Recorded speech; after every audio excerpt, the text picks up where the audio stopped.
Good evening. I'd just like to introduce you to the very first inaugural BOMS Journal Club. This is one of a series of new innovations for BOMS in 2021 as part of our new sort of independent status. I hope you enjoy it. We've got a fantastic attendance tonight for 8 o'clock on a Wednesday evening. I'd like to thank Novo Nordisk, who are sponsoring this meeting as one of the current BOMS corporate sponsors. And I'd also like to thank very much our organisers, Roxana Zakiri, who's our trainee rep on BOMS Council, and Mr. Sharif Awad from Derby, who's the BOMS educational lead. So without further ado, I'm going to hand you over to Sharif and Roxana, and let's enjoy this first BOMS Journal Club. So David, thank you very much and welcome everybody, and thank you very much for joining the inaugural BOMS Journal Club today. So I'm Sharif Awad, bariatric surgeon from Royal Derby Hospital. So we've got a great programme for you coming up in the next year, and the aim is for us to run these journal clubs monthly. They will run on the second Wednesday of each month at 8 p.m. and they will be rotating around the various bariatric centres in the UK. So that way we'll be showcasing the various centres, we'll get to know their interests and some of the people working there. The journal clubs will be recorded and they'll be available to all members via the BOMS website. Now, our first 3 journal clubs this year will be free for members and non-members, but going forward they will only be open to members as a pro, if you like, of being a BOMS member. Now, the format of each journal club will hopefully be done in the next 45 minutes. 2 papers will be discussed. The first paper will be selected and delivered by an IHP, so a member of the MDT, dietitian, psychologist, etc. And that will be a 20-minute presentation.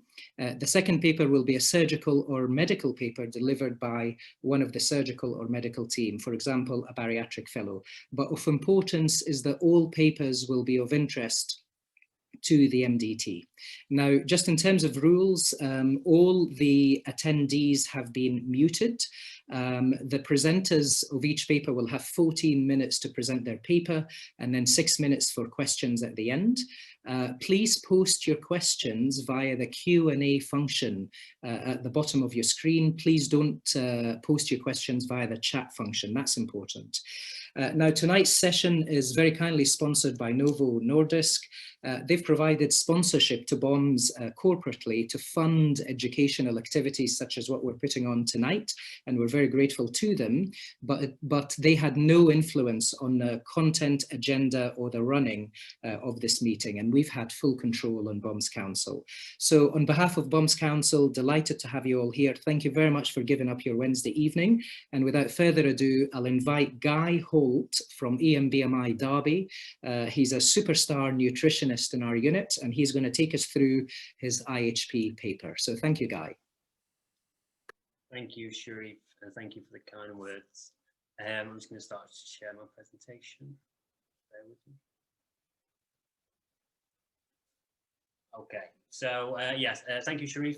Thank you for the organisers of this, and it's a pleasure to present the first IHP paper in the first of many BOMS journal clubs. So getting straight into it, I'd like to present a paper by New Age 10 and colleagues from the Dutch Obesity Clinic on the rate and determinants of excessive fat-free mass loss after bariatric surgery. This was published in May 2020 in the Obesity Surgery Journal. The journal has an impact factor of 3.3. The article is open access, can be accessed by anyone. There were no conflicts of interest declared by the authors, and the research was funded by the Dutch Heart Foundation. So a bit of background to this research. I guess we all know that bariatric surgery is associated with significant body loss, a loss in fat mass, loss in fat-free mass, loss, and fat-free mass itself is comprised of muscle, bone, soft tissue, and collagen. Changes in fat-free mass, can influence certain bodily processes, so whether it be metabolism, energy expenditure, thermoregulation, or bone modeling. So significant loss in fat-free mass can have an impact on things like physical capacity, weight gain or weight maintenance, and the increased risk of certain chronic diseases. In this type of study, in this area, in the bariatric population, there are large variations in body composition changes, and indeed in loss of fat-free mass. And in general, the quarter fat-free mass rule describes that 25% of total body weight loss should be fat-free mass in healthy weight loss. Now, this is a rule, it's not an agreed upon definition. So using the PICO model for clinical questions, we can see that, with this research question for this paper that the population group are people living with obesity that are suitable for bariatric surgery. The intervention is a primary bariatric surgery, so either Roux-en-Y gastric bypass or sleeve gastrectomy. There was no control group in this paper, so all patients had the intervention of primary bariatric surgery, but there were comparisons made between the procedures and also certain variables at the preoperative baseline. And the two main outcomes that were measured were the rate of fat-free mass loss after bariatric surgery and the determining factors for excessive fat-free mass loss after the procedures. So the authors had three main objectives. Number one being to study the progress of fat-free mass loss up to 3 years after weight loss surgery. Number two being to look at the prevalence of excessive fat-free mass 3 years after surgery, and also to identify the preoperative determinants of excessive fat-free mass loss after surgery within this time point. And the authors hypothesized that fat-free mass is predominantly lost within the first 6 months post-surgery, mostly due to the acute changes and reduction in dietary intake. The prevalence of excessive fat-free mass loss is expected to be substantial. Now, these two hypotheses are already quite well agreed in the literature, and I think it's the third hypothesis that is the question that's really being asked in this paper, and the gap in the literature is looking at what determining factors there might be that we could identify at a preoperative level for excessive fat-free mass loss. So for the information that we've had already, we've got to ask ourselves, is this research question relevant? I would say yes, with the information that we've got. Although there's already extensive literature out there on body composition and fat-free mass loss after weight loss surgery, there's lacking information on the predictive factors for what might be associated with a high-risk group for excessive fat-free mass loss in this study group. And these sort of questions could give rise to important clinical implications and actually influence our professional practice. So the study design and methodology, it was a retrospective cohort study. The population group were eligible candidates for bariatric surgery within the Dutch population, according to the IFSO guidelines. The procedure type was either a primary Roux-en-Y gastric bypass or a sleeve gastrectomy, and as well as certain baseline measures and anthropometric measures, as well as bioelectrical impedance being the method used to estimate body composition.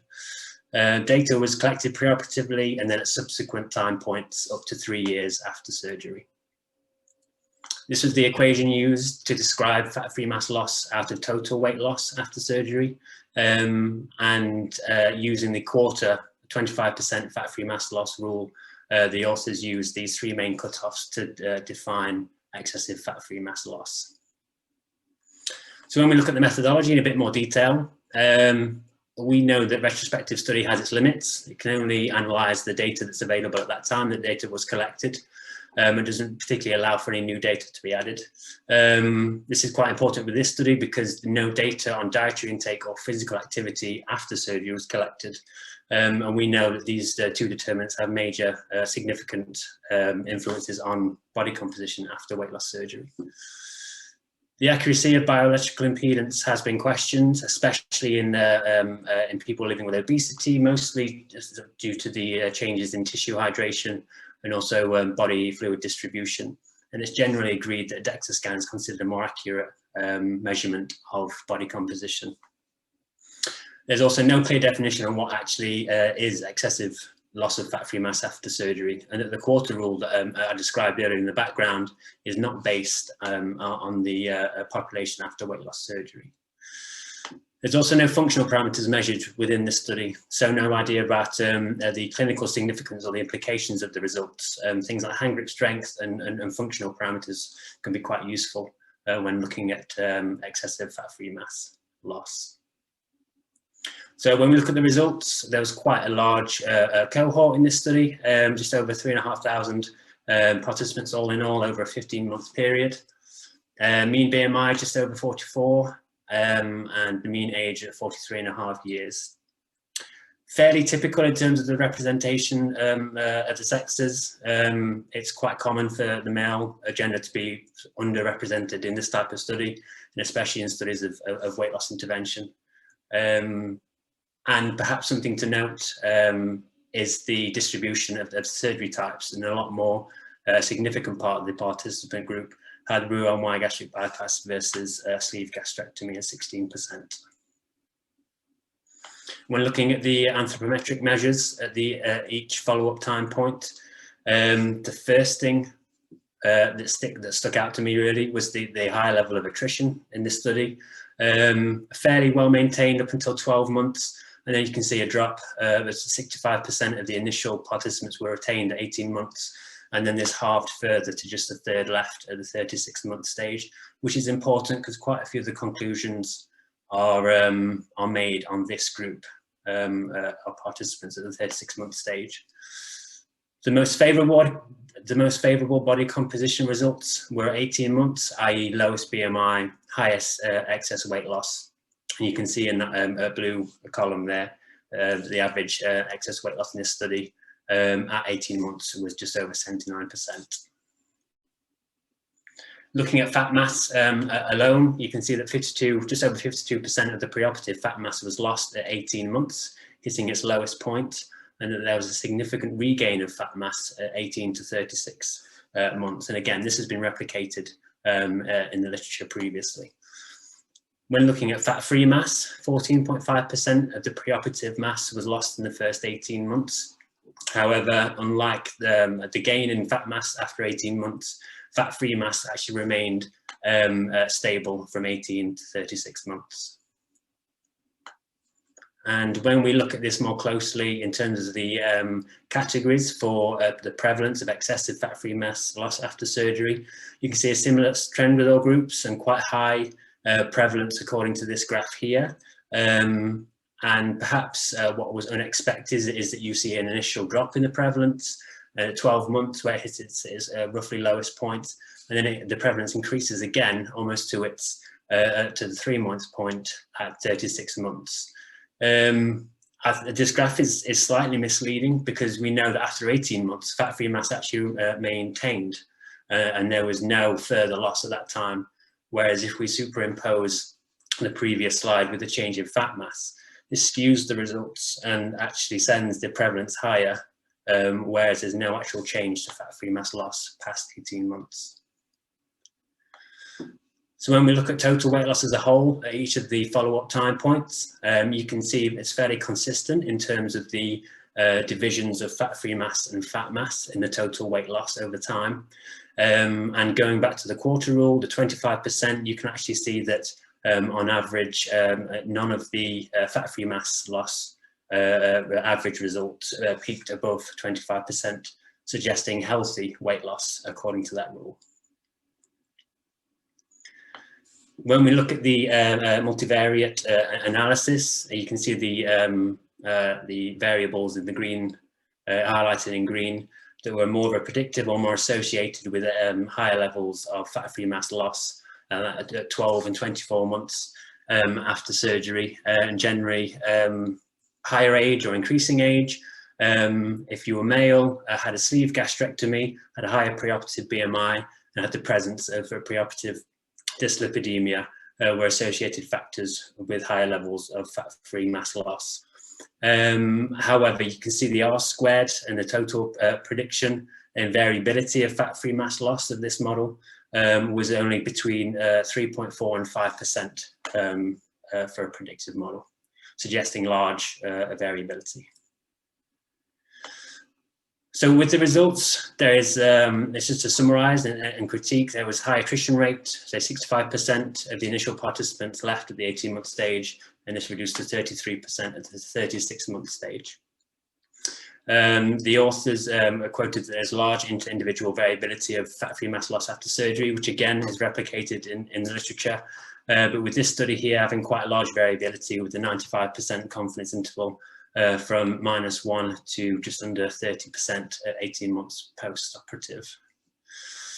There was no preoperative data type or length presented in this study, or post-operative dietary intake, along with activity levels, all three of which we know have influences over body composition and fat-free mass loss after surgery. We just talked about the lack of explanation for the variation in the predictive model. There's also no data presented on the post-operative complication rates or types that we know can influence dietary intake and therefore lean body mass. There was no detailed result on looking at the differences in the procedures, and I presume this is down to the low numbers and disparity in numbers between groups and operation types. So the author's main discussion points and conclusions are summarised in this slide.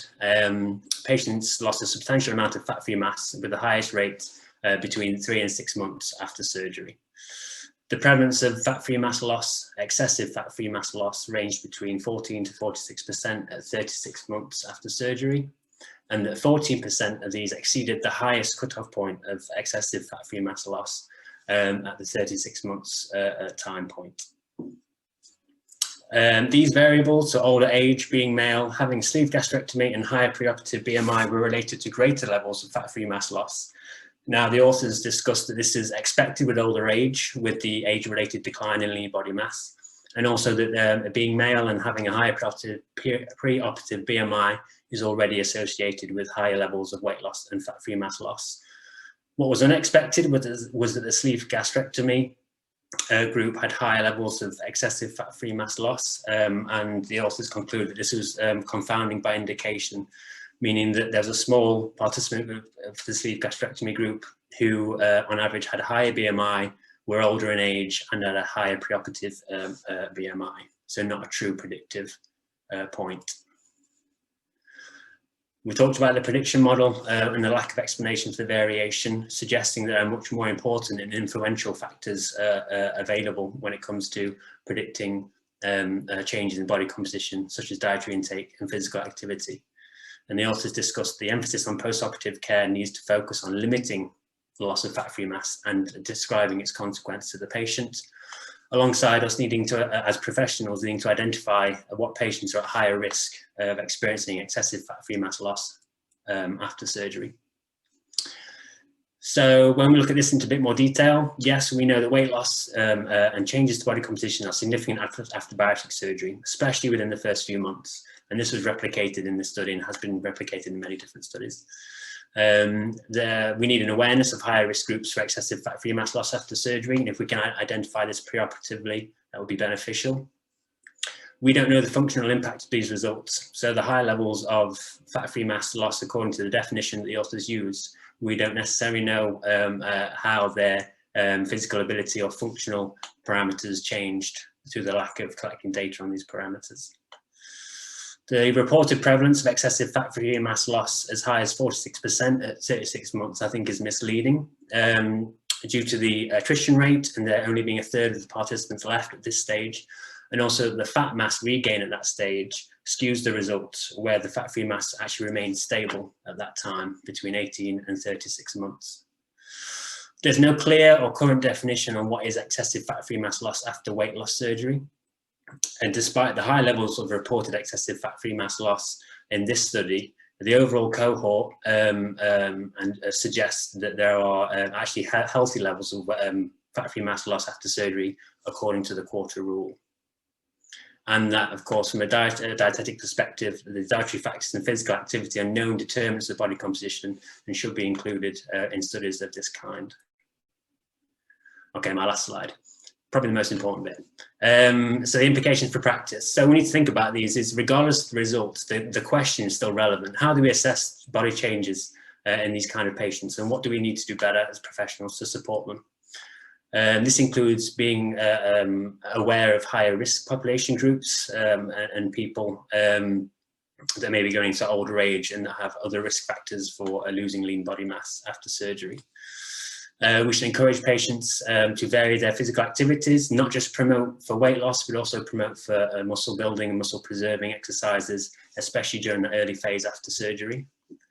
I think this provides some extra rationale for longer term physiotherapy and post-operatively, and rather than just in the perioperative period.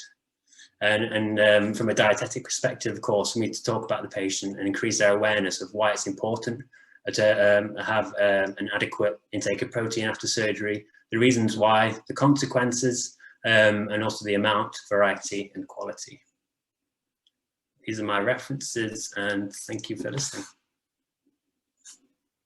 Okay, Guy, thank you very, very much. That was 16 minutes on the dot. So we've got loads and loads of questions that have come through. So I'll just try to take you through a few, and then Roxana will take you. So Mary O'Kane, we're honoured to have her join the session. We all know Mary well. So Mary's comment, loss of fat-free mass in the first few months is going to be inevitable. What do you think we can do to break down the barriers to increasing physical activity, given that most studies suggest that patients still don't meet the minimum 150 minutes a week after surgery? Yeah, it's a common question. I think it's something that we're all seeking, and I think it's definitely lacking in services across the UK. I think it's just first and foremost, as professionals, we need to promote this from day one, whether it's beginning of tier 3, beginning of tier 4, all the way through post-operatively. I think when you look at it from national levels, the NHS has initiatives Couch to 5K. There's plenty of information online about how to increase activity for all ages and abilities. I think local providers, so exercise on referral, for example, things like that, being aware of that as professionals and what's available, local support groups, whether that be bariatric support groups or any support groups. And also on an individual level, I mean, the lockdown has highlighted how people can exercise in their own homes, the use of YouTube, technology. I think this needs to be embraced, but also just us helping the patients increase awareness of this, because they may not know what these things are available. Okay, question from Kamal Mahwar. First of all, he comments on a great article and great presentation, and a few other really, really fantastic comments in support of your presentation, Guy, so thank you. His question is, was sleeve associated on multivariate analysis with fat-free mass loss? And could we, using these data, hypothesize that sleeve patients struggle to have a normal, healthy diet if this was a true finding? Do you think this study supports that question? So a sleeve gastrectomy was associated as one of the determining factors for excessive fat-free mass loss. But the authors concluded that that was generally because, you know, there was disparity between the participant sizes. So only 16% had the sleeve, and they were naturally, on average, older age, higher preoperative BMI, and were male, which were factors that were also determined as being risk factors. So I don't think this paper necessarily reflects that. But at the same time, older patients have a sleeve gastrectomy, high BMIs have sleeve gastrectomy, and they are more determinant. So I think patient selection and counselling and education is important for any type of surgery. Okay, and also relatively small numbers of sleeve patients in this study compared to bypass. So there's a bit of selection bias there. Question from Emma McGlone. Again, thanking you for the presentation. So she states, I understand the trajectory of fat-free mass loss differs from fat mass loss, which impacts the ratio. And so do you think absolute fat-free mass loss is more important than the percentage fat-free mass loss over weight loss? So is it absolute amount, or is it the percentage that's important?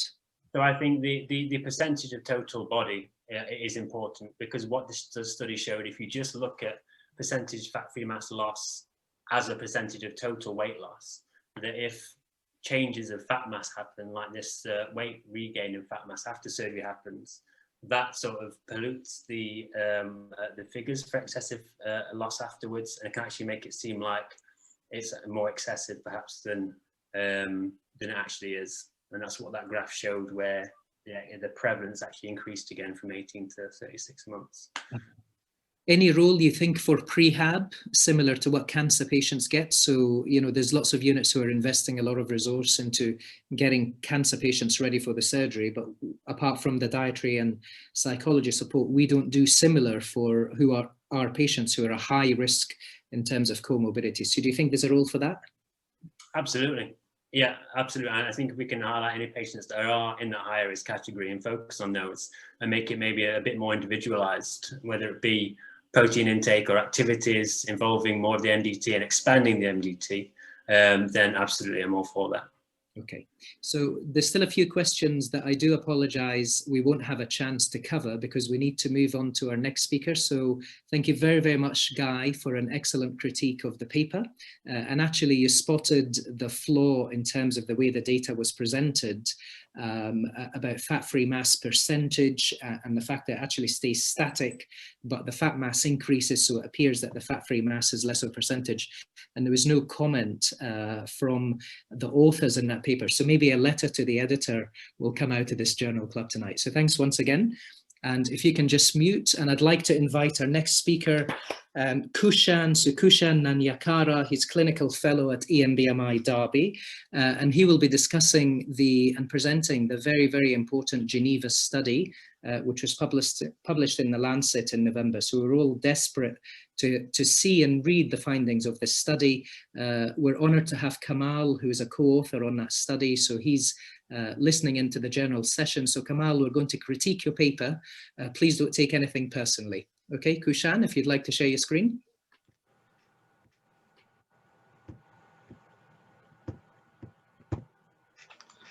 Thank you very much, Mr. Awad.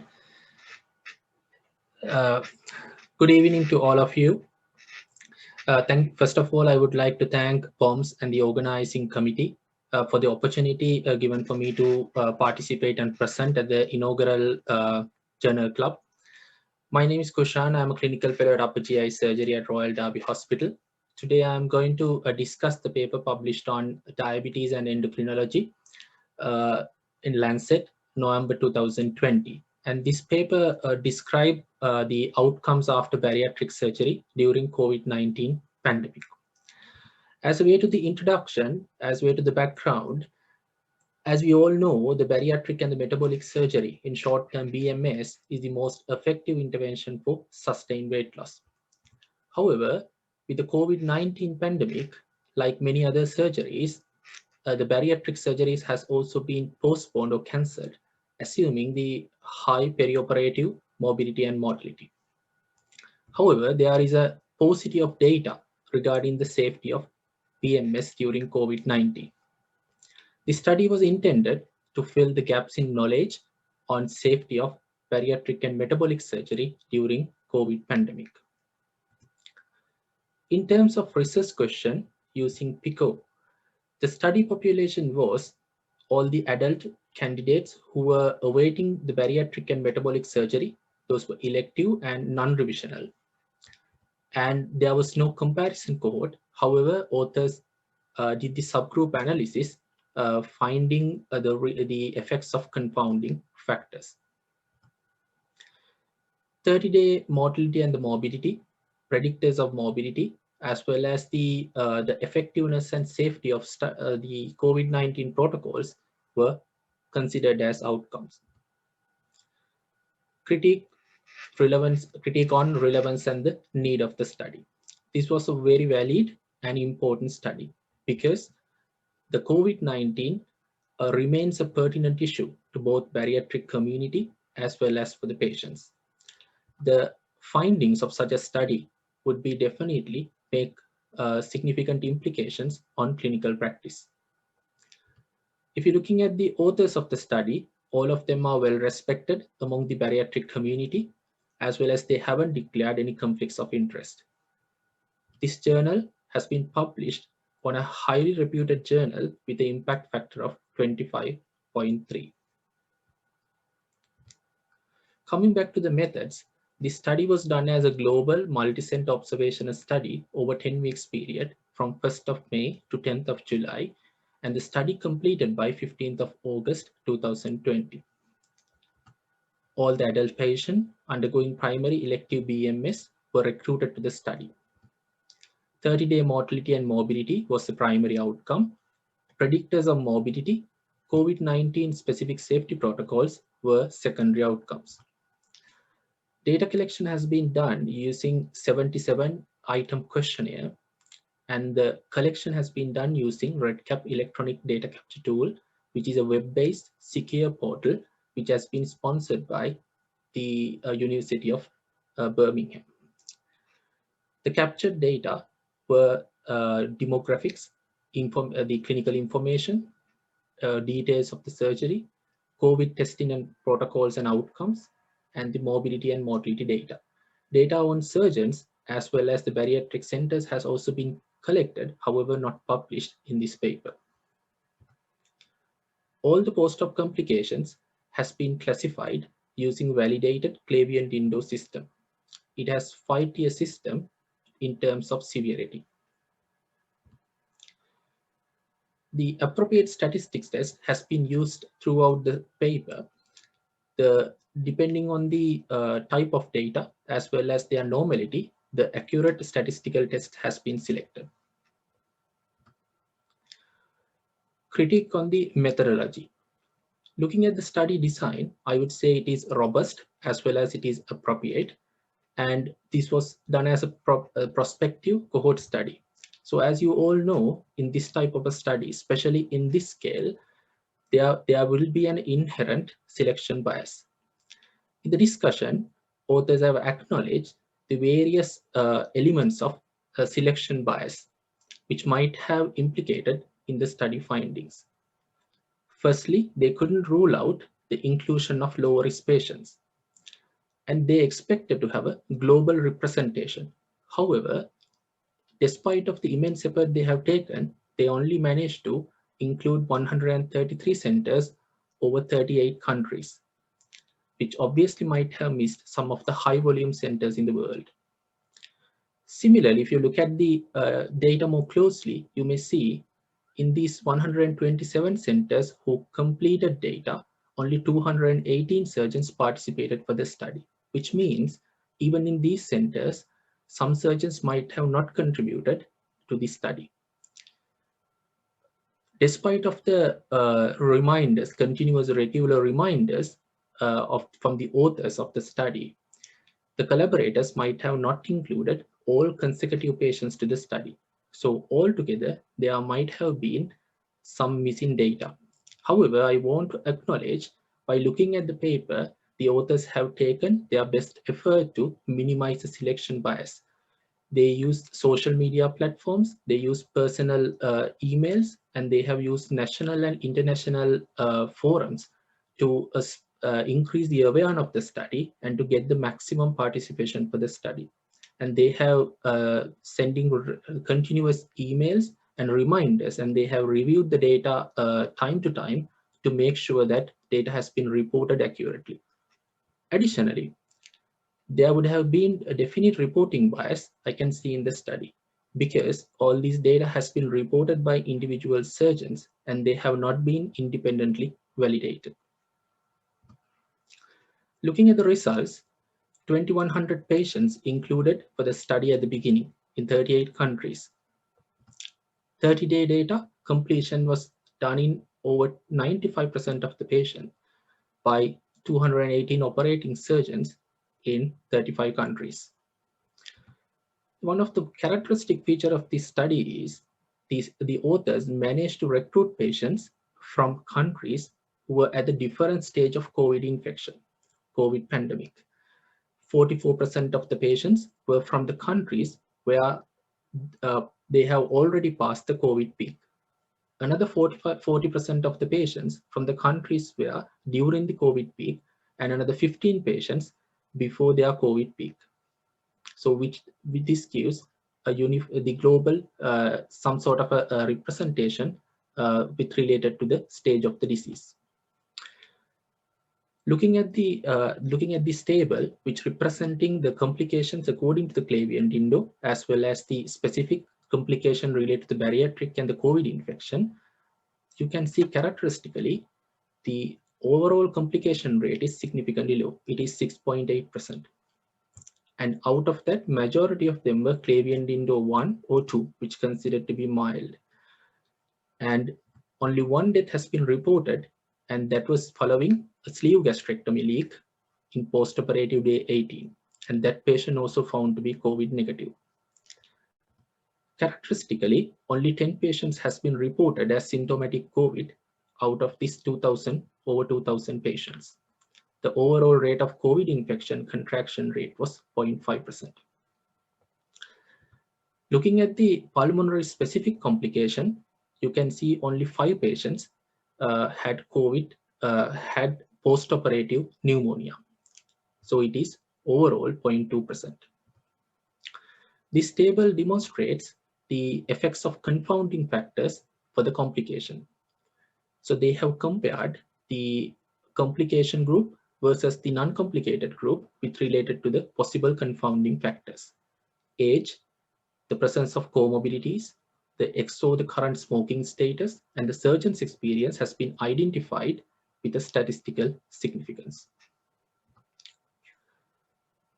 This table summarizes the details of the protocol, the COVID-19 protocol followed by the centers. As you can see, 55% of the patients characteristically haven't had any sort of isolation before the surgical procedure. However, in contrast to that, nearly 80% of the patient had some sort of investigation during the preoperative period. And the most common test they have used was the PCR, followed by chest x-rays. And characteristically, 20% of the patient had CT chest before the surgery. The FFP3 or the N95 PPEs has been used in nearly 50% of the surgical procedures in the study. My critique on result. First of all, I want to say that this study involved large cohort of patients to provide a meaningful result. And the authors have done a great job to ensure high data completion rate, which was over 94%. And they managed to demonstrate the data in appropriate table to reflect the study outcome. And they used stratified analysis to identify the effects of confounding factors. However, I couldn't find any data on length of hospital stay, which I think if it would be really helpful, it would have been given as well. And more characteristically, if you look at the outcome of this study in compared to the pre-COVID data, they are almost comparable. Especially if you see the pre-COVID, COVID, and the post-COVID, during all 3 phases, the data was comparable to the pre-COVID data. However, if you see the mortality and the morbidity figures compared to the COVID surge study, there were hugely different variation. The authors attribute this could be due to the timing of the study, as well as it could be due to the intense preoperative evaluation and the protocols. Characteristically, characteristically, a low perioperative COVID infection rate can be seen. It's 0.5%. So which means this will be an important figure when we are taking consent for the subsequent bariatric procedures during COVID era. Looking at the discussion, the authors has discussed all the strength of the study, including the large sample size, the high data completion rate, global reach of the study, extensive data profiling, and the different phase of COVID, which I agreed. Similarly, all the possible weaknesses has also been highlighted. Possibility of selection bias, and the representation do not represent in the complete global picture, and no comparison cohort. They have given the conclusion as 30-day mortality and morbidity after BMS in COVID-19 is comparable to pre-COVID with appropriate safety protocols. And this conclusion has been adequately supported by the study findings, which I agreed. Finally, if I look at the change of how this study and the paper will change our practice, first of all, I would like to say the study was a pragmatic study undertaken under difficult circumstances for both surgeons and for the patients by the enthusiastic experts in the field. And it has filled the necessary gaps and important gaps in knowledge with regard to the safety of BMS during COVID-19. However, when we look at the data, there were only 2 patients included from UK, that is 1% of the total study population. However, the Europe contributed for more than 51, which means we can infer this data into the Western population, as the figures, the demographics of the European population is more or less matching to the UK population.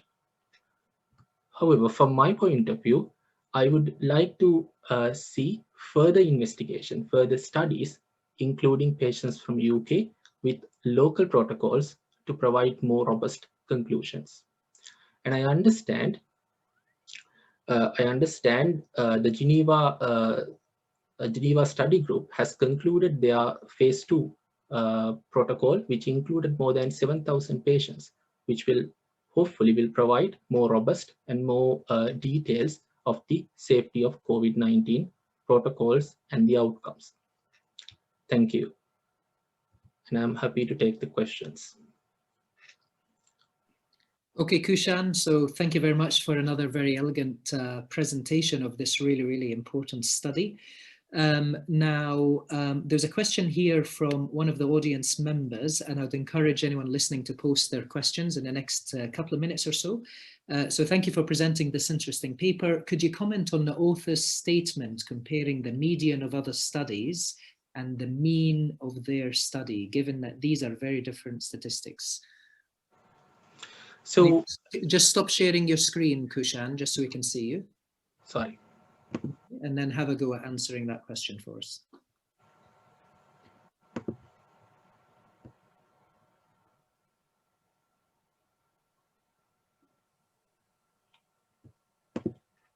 Sorry about that.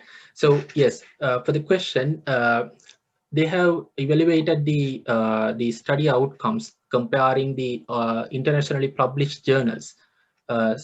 These are depending on the sleeve gastrectomies and the Roux-en-Y gastric bypasses, as well as with regard to the one anastomosic gastric bypasses. So all these data has been clearly defined, and they are comparable, and which was clearly demonstrated in the correspondence. Thank you, Kushan. Sorry. Thank you, Kushan. So we've got a couple more questions. We have one from James Burton. Do you think that the results of this study are applicable in the current UK COVID surge with a much more infectious virus?